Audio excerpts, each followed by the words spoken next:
Este trabalho tem como intuito tratar e decorrer sobre o tema pesquisa em animais, apontando todos os fatores que compõem este tema, desde sua história e surgimento em pesquisa, até fatores, argumentos e questionamentos que pairam sobre este delicado tema, além de apresentar algumas das leis que regulamentam e regem este tipo de pesquisa atualmente. Muitos não sabem, mas o uso de modelos animais no campo da pesquisa científica e médica é uma realidade não atual, mas de tempos atrás, e foi através deste que foram possíveis muitos avanços em distintos campos, principalmente da medicina, o que proporcionou a toda a sociedade uma melhor qualidade de vida. Após o restringimento e regulamentação no uso de cobaias humanos na experimentação e pesquisa científica, a criação de medicamentos, vacinas, aprimoramentos de técnicas cirúrgicas, entre outros muitos avanços essenciais para a manutenção da vida humana atual que temos, só foram possíveis, segundo cientistas e médicos, devido à pesquisa em animais, sendo de fundamental importância para que ocorressem. Segundo eles, esses tipos de estudos e desenvolvimentos podem salvar milhões de vidas. No entanto, alguns anos depois, com a criação de ONGs e sociedades protetoras dos animais, passou-se a buscar uma melhor qualidade de vida para estes animais ou até mesmo sua retirada do campo científico, sendo inadequado e desumano as circunstâncias que eles são submetidos, como os exames, testes e experimentações científicas, podendo trazer sofrimento ao animal. Para as ONGs, a utilização de animais no campo da pesquisa científica é inadequado e inaceitável. Assim, vemos duas visões onde ambas apresentam argumentos válidos e que devem ser repensados, tanto como o desenvolvimento científico, que pode proporcionar a nós, humanos, como já citado, uma melhor qualidade de vida e um avanço capaz de preservar toda a vida humana, quanto ao bem-estar animal e ao limite do uso destes para tal desenvolvimento, ou seja, até que ponto é viável o uso desses modelos animais para o bem-estar humano. O início da pesquisa em animais. Bem, o primeiro registro de uso animal para conhecimento humano foi registrado na antiguidade, com o estudioso Hipócrates, que relacionava a anatomia animal em comparação à humana, a fim de ampliar o conhecimento a respeito do corpo humano e seu funcionamento. Porém, é somente com os anatomistas Alcmaeon e Herofilos que se tem um registro direto do uso de animais para experimentação científica, visto que eles realizavam vivissecções buscando o conhecimento do funcionamento do organismo e ainda uma comparação com o humano, o que significa que era realizado o processo evasivo de dissecção do animal para entender o funcionamento do seu organismo, a fim de comparar com o organismo humano e ampliar o conhecimento deste. Este processo, que hoje pode ser mal visto pela sociedade, na época era totalmente normal, visto que a importância ou cuidado com os animais não era tão grande. Além disso, este processo é realizado para que houvesse um desenvolvimento da ciência, então era aceito por todos. No entanto, atualmente, leis e regulamentos que regem esse tipo de pesquisa não permitem este sofrimento ao animal. E por fim, em Roma, com Galeno, que se tem um registro que se passa a realizar vivissecções para experimentação científica, o que significa que eram realizadas dissecções a animais e aplicados variáveis como temperatura ou substâncias que pudessem reagir ao organismo e analisar essas reações. Isso da humanização dos animais na história. No século XVII, o matemático e filósofo Descartes alegava que o processo do pensamento e sensação vinham da alma, algo que, segundo ele, os animais não possuíam, portanto eram isentos da dor. Por outro lado, o filósofo inglês Jeremy Bentham, em 1789, escreveu em seu livro: "A questão não é podem raciocinar ou podem falar, mas sim se eles podem sofrer." E esse pensamento é a diretriz para os principais conceitos para a defesa dos animais. Um importante fato ocorrido foi com a família do pai da fisiologia, Claude Bernard. O francês lecionava aulas de fisiologia e, para isso, ele usava o cão de estimação da família para ministrar as aulas para os seus alunos. Algo que fez com que sua esposa fundasse a primeira instituição em defesa dos animais, a Associação Francesa Anti-Vivisecação, e também ocasionou o divórcio de ambos. Claude Bernard alegava que o uso de animais era algo natural e necessário para o avanço científico e médico, pois assim como serviam de alimento, poderiam servir também para um bem maior. Para que possamos salvar seres vivos, teremos que sacrificar outros. Em 1876, no Reino Unido, surgem as primeiras propostas de lei que regulamentam o uso de animais na pesquisa. Durante a década de 80, o movimento de defesa dos direitos dos animais, especialmente na Inglaterra, pratica alguns atentados contra laboratórios, biotérios, instalações universitárias e até mesmo residências de pesquisadores. Em 1959, o zoologista William Rousseau e o microbiologista Rex Burch publicam um livro onde estabelecem os 3 R's da pesquisa: Replace, Reduce e Refine. Reduction seria estabelecer um padrão de animais com a fisionomia e a genética conhecida ao ponto de poder reduzir o número de animais. Por exemplo, usar um animal um rato que não contém determinada bactéria na flora intestinal. A linha de pesquisa que for simular o mesmo experimento vai ter que usar o mesmo tipo de rato, e isso vai reduzir o prejuízo de eles usarem outros ratos para simular, sendo que já tem um rato conhecido, um rato pré-estabelecido. Replacement, que seria substituir. Seria para, tipo, substituir por organismo com um sistema nervoso mais simples, em vez de usar um humano, usar um macaco, ou até mesmo de uma forma total mais renovadora, que seria usar coisas in vitro, como cultura de pele, cultura de células em geral, e também como simulações em sílico, que seriam usar em computadores e etc.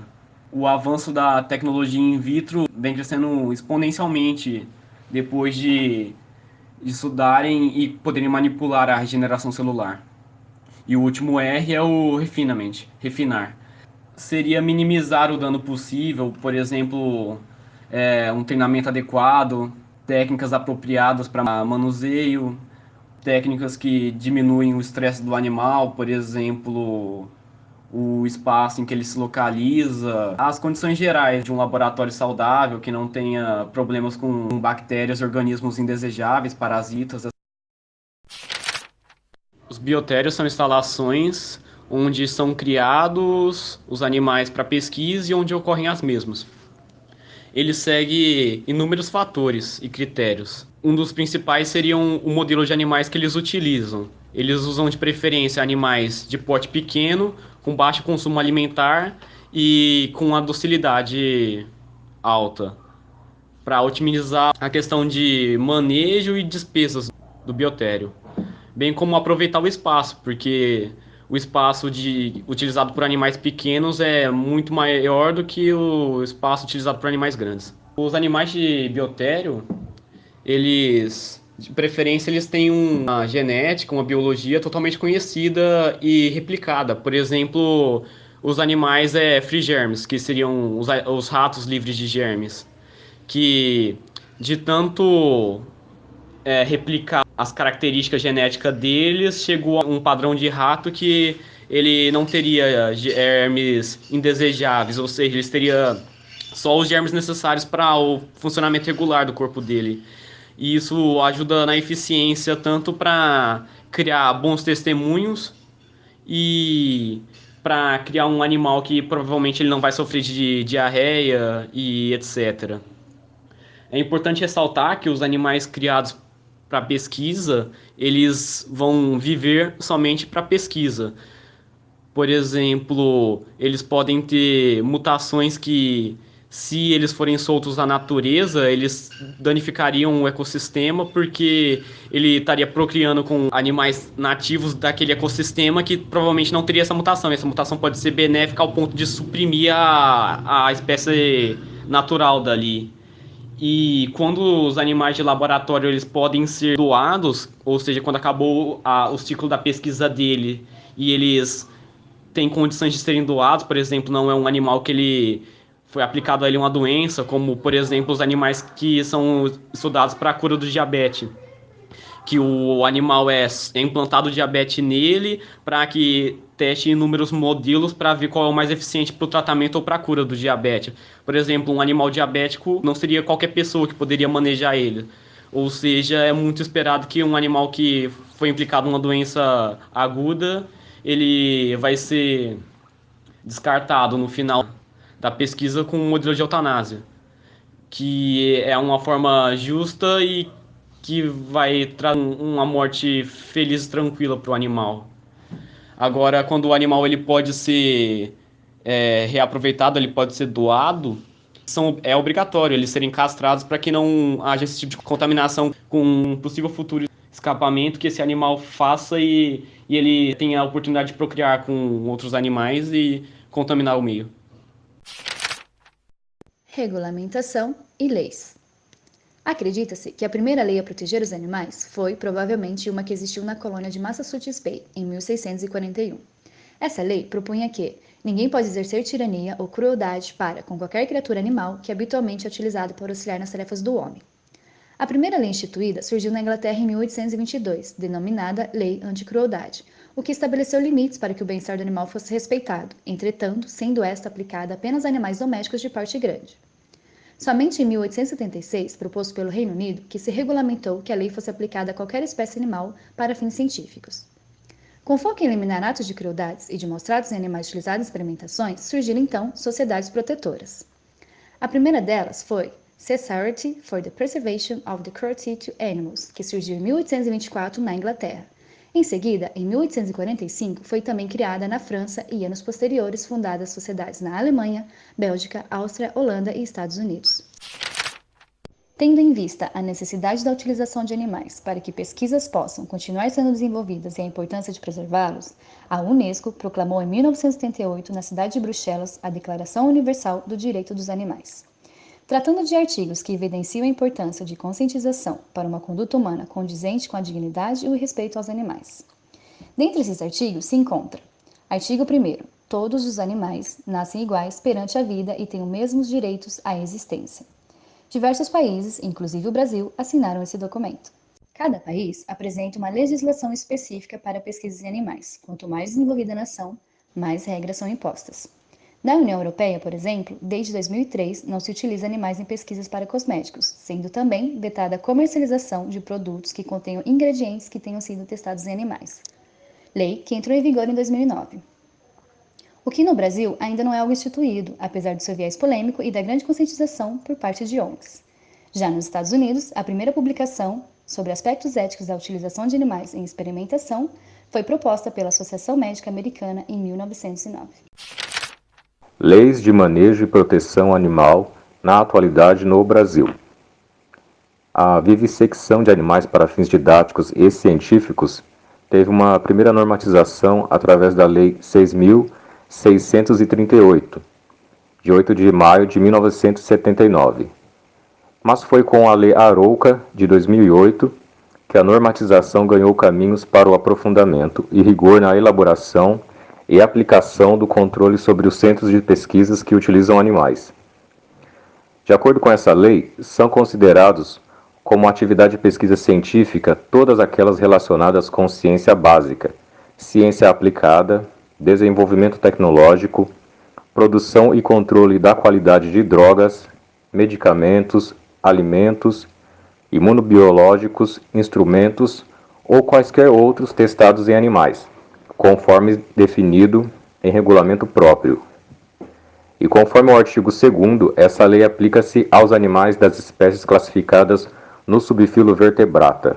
A partir dessa lei, é criado o CONSEA, Conselho Nacional de Controle e Experimentação Animal, que possui atribuições tais como supervisionar o uso de animais nas pesquisas, verificar o cumprimento da legislação das normas e credenciar instituições para o exercício da pesquisa.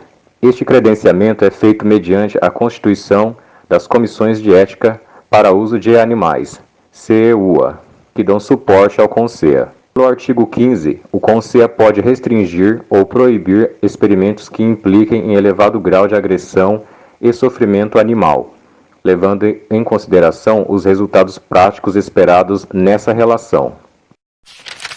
Bem, fora a lei que criou o CONSEA e se destina especificamente ao manejo de animais para a pesquisa, já desde 1934 existe lei de nível federal que trata, genericamente, do respeito à vida e bem-estar animal na sociedade.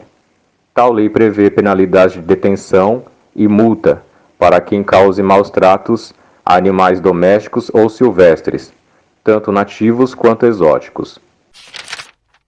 Conclusão: o uso de animais no meio científico foi primordial para o avanço da ciência.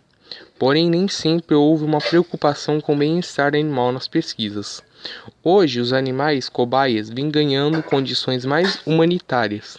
Se vêm desenvolvendo outras formas de pesquisa, como a cultura in vitro. Porém, a falta de um organismo complexo com sistema imune nervoso limita a precisão desse método de pesquisa, tornando a cultura in vitro apenas para experimentos simples. No atual momento, ainda é necessário o uso de animais nas pesquisas.